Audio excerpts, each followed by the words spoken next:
Pemirsa, jumlah kapal yang terbakar di Pelabuhan Pelindo Tegal, Jawa Tengah sejak Jumat dini hari mencapai 24 kapal. Dan hingga Sabtu pagi, kepulan asap masih terlihat dan guna mengetahui penyebab terjadinya kebakaran, tim Lapor Polda Jawa Tengah akan mengerahkan ke lokasi kejadian.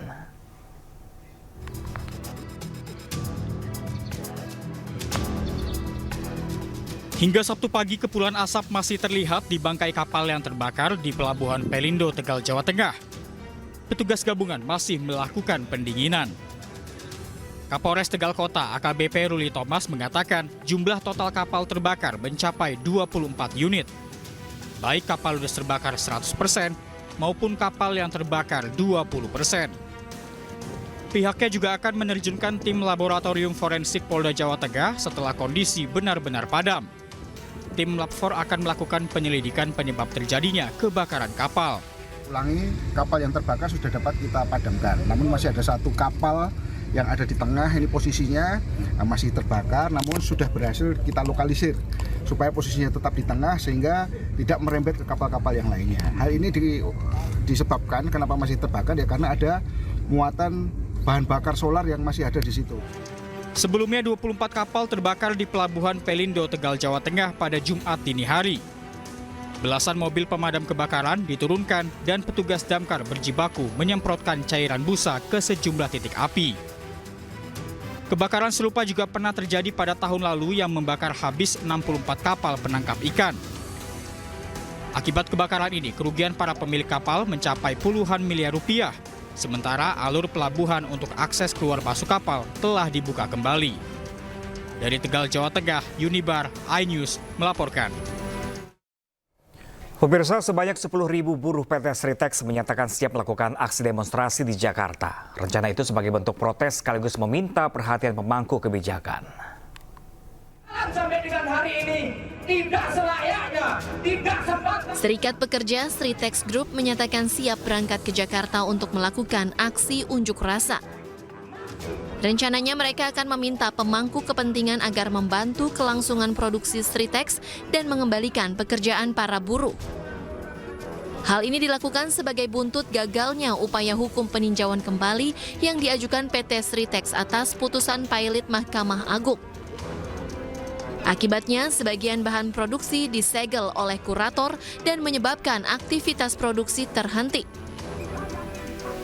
Pada saat PK ini sudah dilayangkan, upaya hukum PK, tapi kan kasasi sudah diputuskan, maka kan proses kepailitan ini kan terus berjalan. Maka upaya untuk melakukan penyegelan dan itu yang sebetulnya tidak kami inginkan dulu untuk saat ini, maka Manajemen Sritex mengatakan tidak bisa mencegah para buruh menyampaikan aspirasinya ke Jakarta.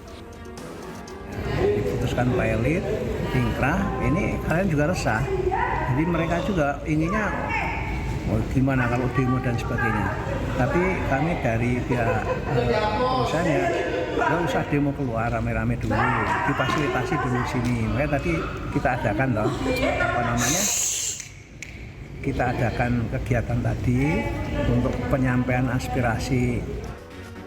Ia juga memastikan bahwa rencana aksi ke Jakarta adalah aspirasi buruh yang ingin mendapat kepastian dalam kelangsungan bekerja di Sritex tanpa ada ancaman PHK. Dari Sukoharjo, Jawa Tengah, Joko Piroso, iNews melaporkan. Sebelumnya, pemirsa, Wakil Menteri Ketenagakerjaan Immanuel Ebenezer menyebut ada tangan setan yang diduga sengaja bermain dalam proses kepailitan PT Sritex. Yang pertama, kami menduga dugaan.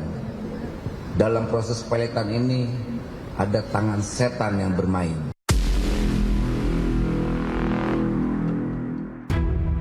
Wakil Menteri Ketenagakerjaan Immanuel Ebenezer menyebut ada pihak yang diduga sengaja bermain dalam proses kepailitan PT Sritex. Hal tersebut disampaikan Wamenaker saat ditanya awak media tentang sikap Presiden Prabowo soal PT Sritex. Meski demikian, Wamenaker enggan menyebut siapa sosok tangan setan tersebut dan menyebutkan bahwa sosok tersebut akan terungkap nantinya, tinggal menunggu waktu. Pada kesempatan itu, Wamenaker juga memastikan komitmen Presiden Prabowo Subianto bahwa buruh Sritex tidak akan di-PHK. Yang pertama, kami menduga dugaan. dalam proses peletan ini ada tangan setan yang bermain. Itu harus dicatat. Kedua, soal sikap Presiden, saya rasa sikap Presiden tidak berubah, yaitu tidak ada PHK. Pemerintah melalui Kementerian Perindustrian berupaya menyelamatkan PT Sri Rejeki Isman Tbk atau Sritex dari kondisi pilot. Sejumlah skenario penyelamatan disiapkan agar raksasa tekstil ini bisa terus beroperasi tanpa ada pemutusan hubungan kerja karyawan. PT Sritex saat ini mempekerjakan 50.000 karyawan. Meski terus berproduksi, Sritex memiliki utang yang terus bertambah selama bertahun-tahun.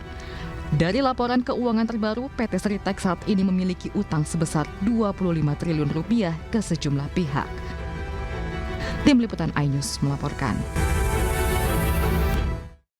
Sementara itu, pemirsa, Crazy Rich Surabaya, Budi Said mendapatkan vonis 15 tahun penjara atas kasus jual beli emas PT Antam yang merugikan negara hingga 35,5 miliar rupiah.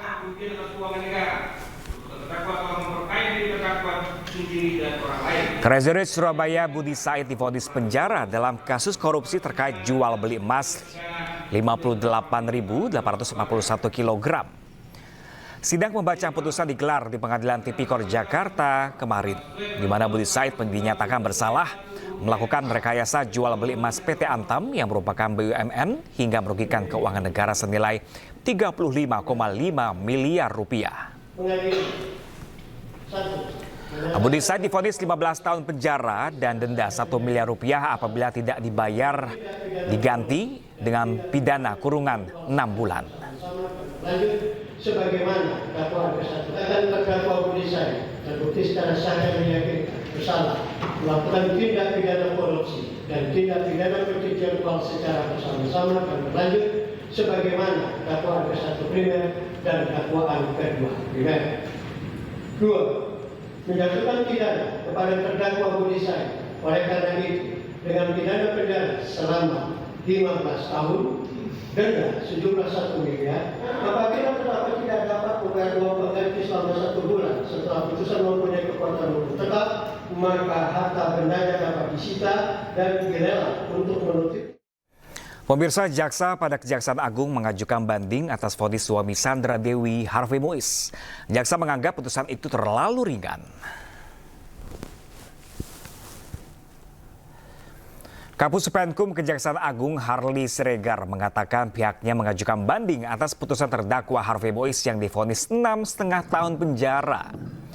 Jaksa juga mengajukan banding atas putusan terdakwa Suwito Gunawan, Robert Indiarto, Reza Andriansyah, dan Suparta.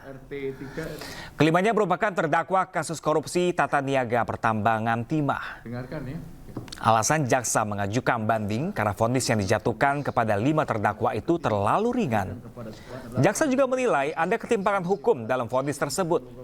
Sebelumnya Harvey Mois divonis 6,5 tahun penjara dan denda 200 miliar rupiah, padahal ia dinilai merugikan negara hingga 300 triliun rupiah. Banding ini oleh jaksa penuntut umum setelah menggunakan masa pikir-pikirnya dilakukan dengan mempertimbangkan yang pertama bahwa dari sisi stramat bahwa jaksa penuntut umum melihat bahwa ada range yang terlalu jauh antara tuntutan dengan putusan. Yang kedua bahwa tentu jaksa penuntut umum mempertimbangkan rasa keadilan masyarakat yang masih belum dipertimbangkan secara utuh oleh pengadilan. Dan yang ketiga terkait dengan unsur kerugian keuangan negara. Kita tahu bahwa di sana ada kerugian lingkungan sehingga kerugian keuangan negara yang masih sangat besar, ya 300 triliun ya lebih, dan pengadilan oleh jaksa penuntut umum melihat belum mempertimbangkan mengenakan terkait dengan uang pengganti yang sesuai terhadap para pelaku. Pemirsa, berkunjung ke negeri kebab Turki tentunya sangat menyenangkan karena kaya akan budaya dan juga sejarah. Tapi apabila Anda rindu dengan masakan Indonesia yang penuh cita rasa dan rempah, sebuah restoran Indonesia di Taksim, Istanbul bisa jadi pilihan. Rekan kami Camar Hainda akan mengajak Anda merasakan cita rasa Indonesia langsung dari Istanbul, Turki.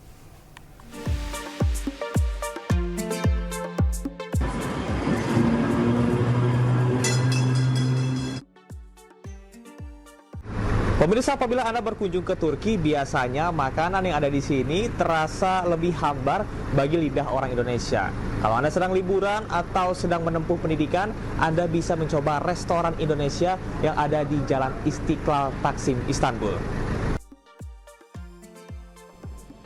Taksim, Istanbul adalah salah satu pusat destinasi turis di Turki. Bagi sebagian orang, masakan Turki cenderung hambar bagi lidah Indonesia. Nah, jika Anda rindu dengan cita rasa masakan Indonesia, Anda bisa datang ke restoran Urip Indonesian Food. Berawal merantau ke Turki menjadi pekerja di spa, tetapi saat pandemi COVID-19, Urip, WNI asal Bali ini mencari peluang dengan membuka jasa delivery order untuk masakan Indonesia. Hingga akhirnya memiliki restoran dengan namanya sendiri. Yang menjadikannya sukses adalah rahasia bumbu di restorannya. Kalau bahannya punya aku sih semuanya 100% dari Indo, cuman cabai aja yang cabai kita ambil bibitnya di Indo, nanamnya di sini. Oke. Ada beberapa yang di ini nggak, yang diimpor dari Indonesia langsung, diekspor Indonesia langsung? Ada, apa banyak tuh? Kayak lengkuas, cabai juga ada, lengkuas, kencur, itu cuma bumbu-bumbu juga dari Indonesia semua aku, kayak serai juga gitu. Biasanya yang datang ke sini dari mana aja sih? Kayak datang ke sini banyak juga sih yang kayak artis-artis juga ada yang datang, terus banyak umroh juga ada, terus umroh ya? Umroh, terus yang banyak juga kayak karyawan kapal pesiar gitu. Penasaran dengan cita rasanya, saya langsung memesan salah satu menu yang menjadi andalan di restoran ini. Pemirsa, akhirnya makanan saya sudah datang. Ini adalah ayam goreng khas Indonesia lengkap dengan sambal, ada lalapan, terus juga ada tumis sayur dan juga mie ya. Ini berasa saya lagi ada di Indonesia nih. Kita coba ya.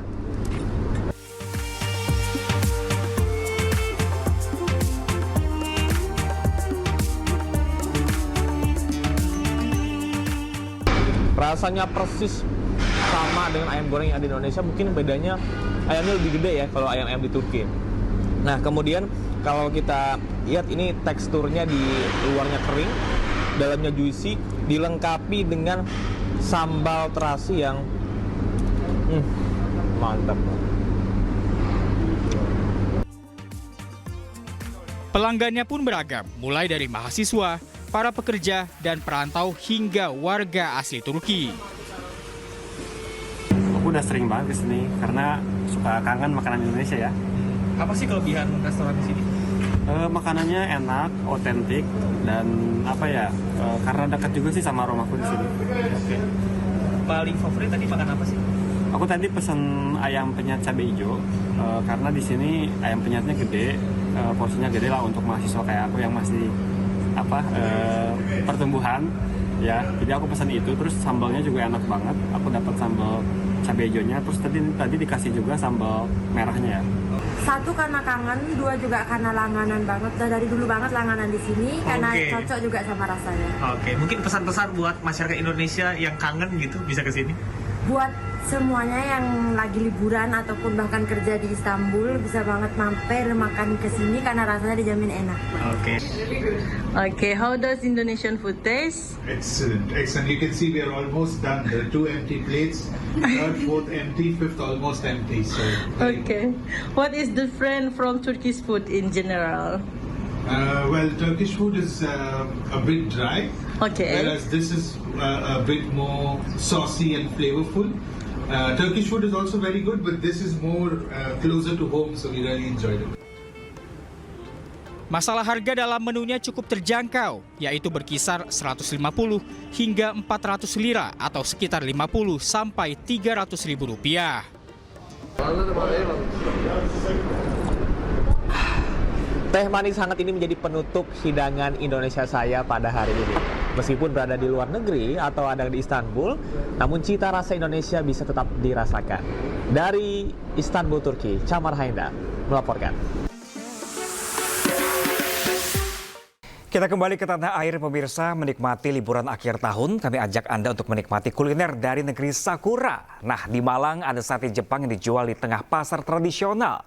Dan pemirsa, informasi ini juga sekaligus menutup jumpa kita di siang kali ini. Dan cuplikan tayangan berita iNews dapat Anda saksikan di kanal YouTube @official iNews. Saya Pram Senjaya pamit undur diri. Selamat berakhir pekan, terima kasih dan sampai jumpa.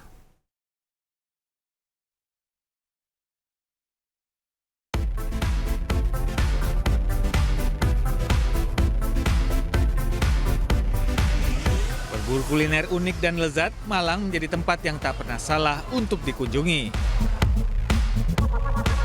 Khususnya di musim liburan bersama keluarga. Beragam makanan enak dengan harga ramah di kantong akan dengan mudah dijumpai di kota wisata ini. Dan yang tengah viral saat ini di Malang adalah kedai hidane di tengah pasar tradisional Klojen. Konsep unik menghadirkan kuliner ala Japanese di tengah pasar dengan harga murah.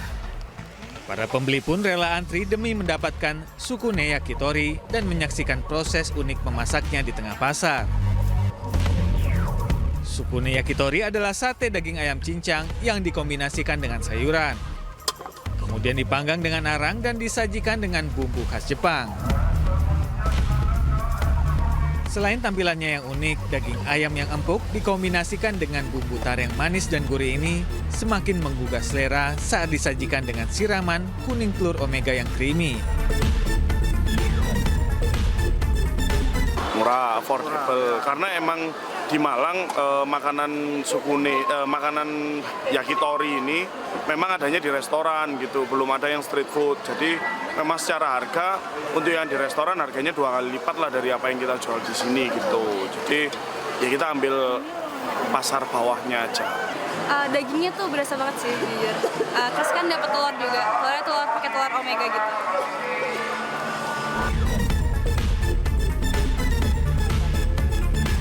Harga yang murah di kantong mulai 20 ribuan juga membuat pengunjung rela antri sejak pagi.